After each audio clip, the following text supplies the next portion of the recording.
안녕하세요, 여러분. 물된동산TV 에스테르입니다. 반갑습니다. 음, 지난 시간부터 영적 전쟁에 대해서 다루기 시작했는데요. 첫 시간에 우리가 견고한 진에 대해서 나누었죠. 어때요, 여러분? 음, 여러분과 여러분의 가족들 가운데 있는 원수의 견고한 진들이 보이기 시작했나요? 음, 계속 그 성령님께 분별력을 구하며 기도해 보시기 바랍니다. 조금씩 느껴지고 보여지기 시작할 거예요. 음. 사실 그 영적 싸움은 예수님을 그리스도로 믿는 사람은 누구나 할 수 있는 것이겠지만 음, 특별한 경우를 제외하고는 또 그렇지만은 않은 것 같아요. 왜냐하면 영적 싸움은 이스라엘의 가나안 정복 과정에 비유할 수 있는데 이 싸움을 하기 위해서는 스스로가 단단히 무장되어 있어야 하기 때문입니다. 만일 전혀 훈련되지 않은 병사를 전쟁터에 보낸다면 어떻게 되겠어요? 음. 그래서 하나님께서는 이스라엘 백성이 출애굽 후 곧바로 가나안으로 이렇게 들어가게 하지 않으시고 어디로 보내셨죠? 예, 광야로 보내셔서 그 믿음과 순종의 훈련을 하게 하셨던 거죠. 여러분도 이 광야를 지나오셨거나 아니면 지금 음, 아주 힘들게 지나고 있는 중이 아닐까 생각합니다. 오늘은 영적 싸움에 본격적으로 돌입하기 전에 우리가 먼저 갖추어야 할 기본 자세에 대해서 몇 가지 좀 생각해 보기로 하겠어요. 첫 번째는 단연 믿음입니다. 그리고 두 번째는 순종, 세 번째는 예수님의 이름과 보혈의 능력에 대한 믿음, 성령의 권능에 대한 믿음. 이렇게 이제 세 번째를 생각해 봤고요. 네 번째는 하나님의 약속, 하나님의 약속을 의지하고 주장하면서 우리가 영적 싸움에 돌입을 해야 된다는 거죠. 그래서 오늘은 세 번째까지 한번 다뤄보겠습니다. 첫 번째는 믿음, 두 번째는 순종입니다. 얼마 전에 믿음에 대해서는 우리가 다루었기 때문에 오늘은 순종에 대해서 생각해 보겠습니다. 온전한 순종은 단순히 죄를 짓지 않는 것이 아니라 자기를 부인하는 것이죠. 옛사람을 십자가에 온전히 못 박는 것입니다. 자기 부인은 또 한 번 했다고 되는 것이 아니죠. 어쩌면 매일, 매 순간 예, 나를 부인하며 사는 것이 진정한 제자의 삶일 것입니다. 내 생각, 내 기준, 내 소망, 내 뜻을 하나님의 뜻을 내려놓고 하나님의 뜻에 그 모든 것을 일치시키는 거죠. 어, 사실 이것은 쉽지 않은 거지만 이 길 외에는 다른 길이 없어요. 적당히 하려는 것은 마귀의 속임수입니다. 적당히 믿어. 이런 말 있죠. 어, 어, 그런 말은요. 마귀의 속임수예요. 너무나 많은 사람들이 속고 있죠. 성경은 그 어디에서도 적당히 신앙생활 하라는 말이 없습니다. 얼마 전 어느 목사님께서 순종에 대해 좋은 예화를 말씀하시는 것을 들었어요. 그래서 이번에 순종에 대해서 좀 이렇게 다루게 되면서 그 예화가 참 적절한 것 같아서 여러분에게 여러분과 이것을 좀 나누겠습니다. 옛날에 어느 임금님이 신하들을 불러서 각각에게 항아리를 하나씩 주면서 그 대궐 안에 저 안에 있는 이 우물을 길어다가 항아리에 부으라고 이렇게 명령을 내렸다고 합니다. 그 여러 명의 신하들은 이제 각각 자기 항아리를 가지고 그 항아리에다가 물을 길어다가 채우기 시작했습니다. 그런데 그 항아리에 물을 길어다가 아무리 길어다가 이렇게 채워도 물이 항아리가 차지 않는 거예요. 이 물이 밑에서 새고 있었던 거죠. 독이 깨져 있었던 거예요.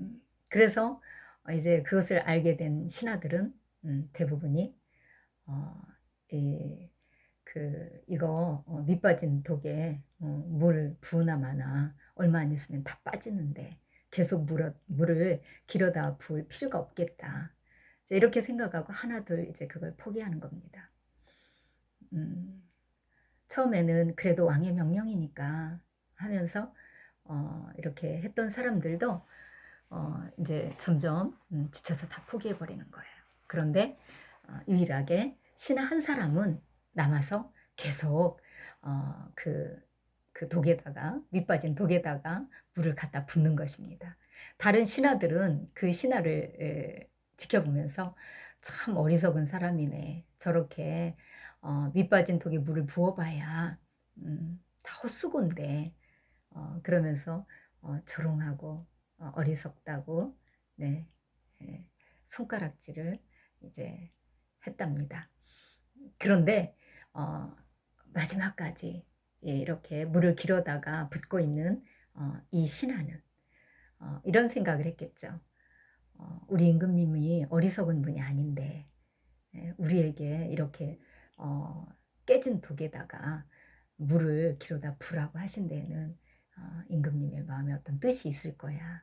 이렇게 생각을 하고 계속 이제 물을 길어다 붓는 겁니다. 그런데 이제 점점 바닥이 드러나면서 신하가 보니까 이 그 우물 바닥에 금덩이가 있는 거예요.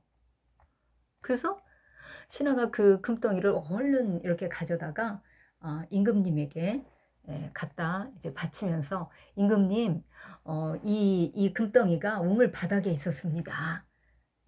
그렇게 말씀을 드렸답니다. 그러니까 임금님께서 그걸 보고 너무 기뻐하시면서 이것은 나를 믿고 끝까지 순종해준 신하에게 충성스러운 신하에게 주는 내리는 상이다. 이렇게 하면서 그 신하에게 금덩이를 상으로 내렸다고 합니다. 어때요, 여러분? 이 예화가 순종에 대해서 아주 잘 표현해주고 있지 않아요? 예화지만 정말 우리가 순종을 이해하는데 참 적절한 것 같아요. 임금님처럼 우리가 우리의 생각과 이해를 뛰어넘어서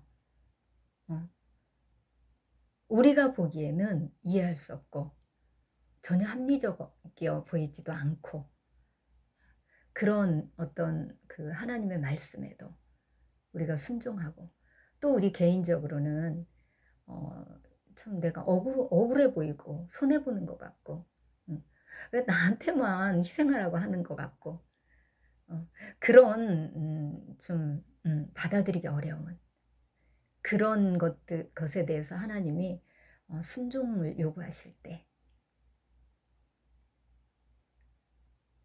우리는 어떻게 해야 할까요?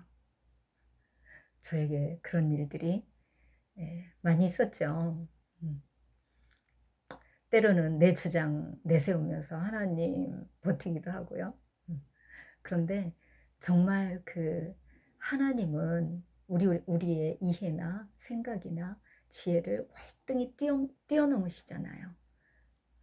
하나님은 모든 것을 아시죠. 그런데 우리가 볼 때 불합리하고 우리가 볼 때 이게 아닌데 싶은 것들을 요구하실지라도 우리가 그런 하나님을 믿고 또 하나님이 우리를 얼마나 사랑하신다는 것을 믿고 끝까지 순종한다면 그 결과는 금덩이보다 더 좋은 결과물이 있을 거라고 생각합니다. 이렇게 영적 싸움에 나아갈 사람은 순종, 하나님께 이 순종을 이 필수 과목으로 이수를 해야 한다고 생각해요. 그 다음에 세 번째로는 예수님의 이름과 그 피의 능력에 대해 믿어야 한다는 것이죠.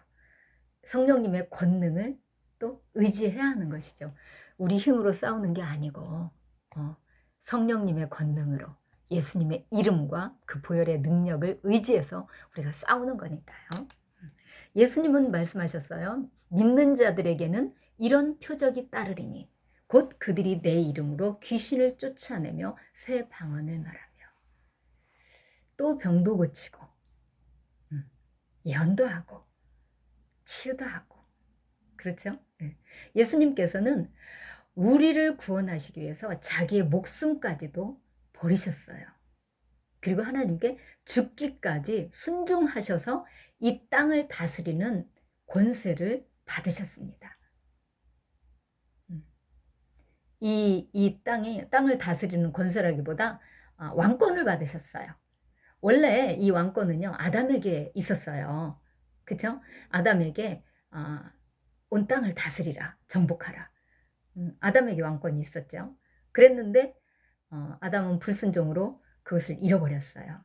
그런데 제2의 아담이신 예수님이 오셔서 순종하심으로, 그것도 하나님의 그 뜻, 자기 목숨까지도 버리면서 순종하심으로 이제 왕권을 주님이 회복하신 거죠. 그리고 그 왕권을 자기를 부인하고 예수님을 따르는 자들에게 위임하시고 그 하늘나라 하나님 곁으로 잠시 떠나셨습니다.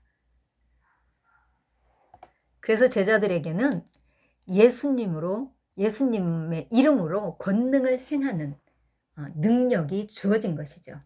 우리는 그 이름의 능력을 이미 갖고 있어요. 예수님의 피에 대해서 의심하는 이들이 이제 많습니다. 이제 다음은 예수님의 피예요. 예수님의 피에 대해서도 의심하는 이들이 많은데 2000년 전에 그리스도께서 죽으실 때 그 피로 우리 죄가 사해진 것이지 지금도 그 피가 살아서 역사하는 것은 아니지 않냐. 그때에 이미 우리의 과거와 우리의 미래의 죄까지 다 사하신 것을 우리가 믿는 것이지 그 피가 지금도 이렇게 그때그때 우리에게 효력이 있다라는 것은 아니지 않느냐. 과거의 사건인데. 이렇게 이제 질문하는 것을 제가 들었어요. 그래서 이제 의심이 드는 거죠.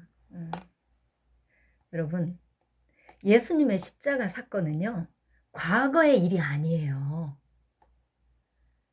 우리의 시간상으로는 그것이 과거 시점에서 일어난 것이지만 하나님의 관점에서는 이 모든 시대, 모든 사람에게 주어진 은혜입니다. 구약의 그 선진들도 이 은혜를 믿음으로 구원받았어요. 그들은 하나님을 믿음으로 우리 주 예수 그리스도의 은혜를 받은 것이죠. 그들은 그것을 천국에 가서 예수님의 십자가 사건을 목도하고 그 은혜가 무엇인지를 확실하게 알았겠죠. 여기서는 어렴풋이 그림자로 주어진 것들을 통해서 이해했겠죠. 그렇지만 나중에는 이제 천국에서 그것을 온전히 이해하게 되죠. 하나님은 시간에 제한받지 않습니다. 예수님의 십자가 사건은요, 하나님 앞에서 항상 현재예요. 그 보혈의 능력 역시 우리에게 현재적으로 역사하는 것입니다. 보혈의 능력을 믿으세요. 성령의 권능은 믿고 이제 구하는 자에게 주십니다. 예, 성령의 권능. 누가복음 11장 9절에서 13절. 이 약속의 말씀은 뭐죠? 제가 한번 읽어보겠습니다.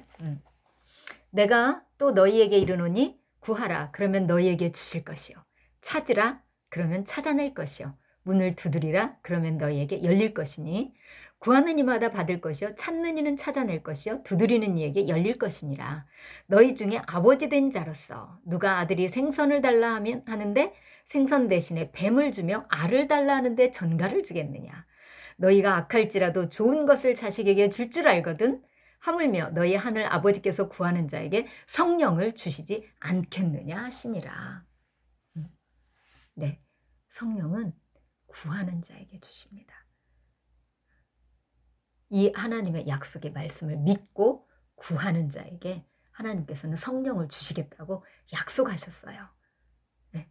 우리가 이 약속을 믿고 하나님 앞에 성령의 충만함을 구하고 성령의 능력을 구하고 성령의 기름 부으심을 구할 때 우리는 그것을 선물로 받게 됩니다. 그래서 오늘 이렇게 세 가지에 대해서 우리가 미리 영적 전쟁에 돌입하기 전에 갖추어야 될 것들에 대해서 알아봤습니다. 다음에 마지막으로 한 가지 더 나누고 싶은데요. 그것은 하나님의 약속의 말씀을 붙잡고 기도하는 것입니다. 다음 시간에 또 같이 나누어 보겠습니다. 감사합니다. 사랑하고 축복합니다. 샬롬.